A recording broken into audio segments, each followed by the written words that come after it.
కాలం ఎటువంటి జాగ్రత్తలు తీసుకోవాలి ఏంటి చెప్పండి సార్. సాక్ష్యం వైజాగ్. సాక్ష్యం వైజాగ్ అండి.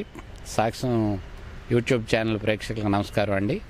వచ్చేది ఎండాకాలం కాబట్టి ప్రజలంతా వారు అడిగారు ఈ రెమెడీ.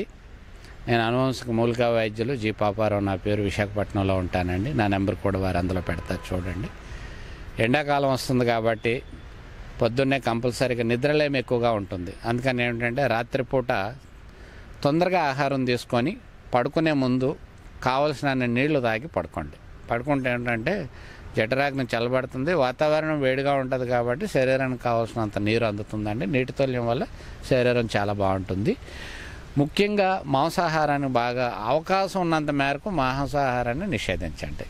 అట్లాగే ఆయిల్ ఫుడ్లు కూడా నిషేధించండి.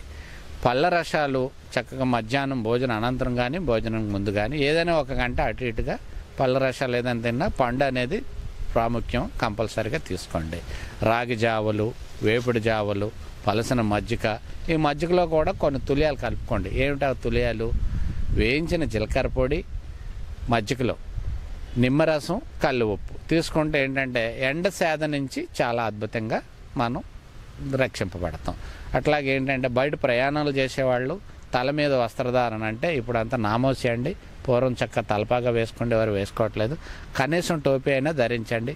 టోపీ కంటే కూడా ఈ టోపీలు ధరించడం వల్ల గాలి ఆడక వెంట్రుకలు ఊడిపోయే సమస్య కూడా ఉంటుంది, చెమట పట్టి. దానికి వల్ల కాటన్ వస్త్రమే చక్కగా తలకు చుట్టుకోండి. మన సాంప్రదాయబద్ధం కాటన్ వస్త్రం చుట్టుకుంటే లాస్యం వచ్చిందండి. ఈ రోజుకి ఆ ఉత్తరప్రదేశ్లో చూడండి, పోలీసు వారు కూడా చక్క కాటన్ వస్త్రం, పోలీసు ఉద్యోగంలో ఉండి మెడలో టవల్ వేసుకొని ఉంటాడు ఆయన. ఎంత అద్భుతం అండి! ఆ వస్త్రం రుమాలుగా ఉపయోగపడుతుంది, అన్ని రకాలుగా చెమట తుడుచుకోవచ్చు, తలకు చుట్టుకోవచ్చు. అట్లా కాటన్ వస్త్రాన్ని ప్రతి వాళ్ళు మన దేశ సాంప్రదాయం ఇది.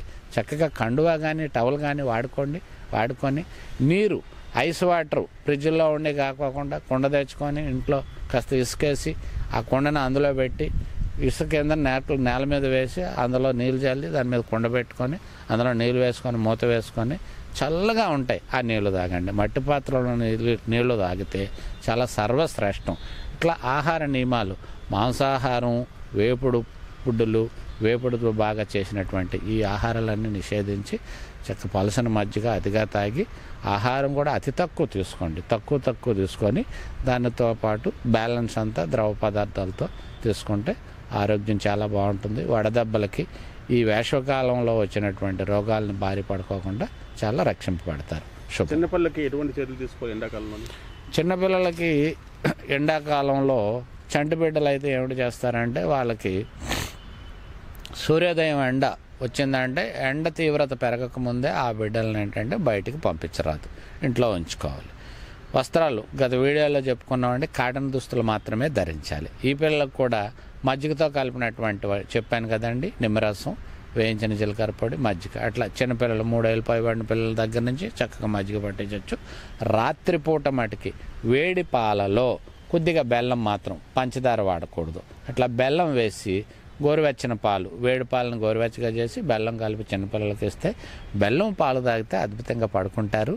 ఈ ఎండ తీవ్రత నుంచి కూడా చాలా చక్కగా వాళ్ళు రోటి పచ్చళ్ళు వాడుకోండి. నిలవ పచ్చళ్ళు తీసుకోవద్దు. ముఖ్యంగా ఆయిల్ పదార్థాలు ఎక్కువగా, కొవ్వు పదార్థాలు కానీ పిల్లలకి వచ్చే బయట ఆహారాలు పెట్టుకోకుండా ద్రవ పదార్థాలు, ఫ్రూట్ జ్యూసులు ఇవన్నీ ఇచ్చి చక్కగా పెట్టుకుంటే చాలా బాగుంటారు. ఈ పిల్లలకు ముఖ్యంగా సాయంత్రం పూట సూర్య అస్తమయం అవ్వకముందు సూర్యుడు ఉండేటప్పుడు కాస్త పెరుగు, బెల్లం వేసి పిల్లలకు తినిపిస్తూ ఉంటే వడదెబ్బ నుంచి బాగా రక్షింపబడతారు.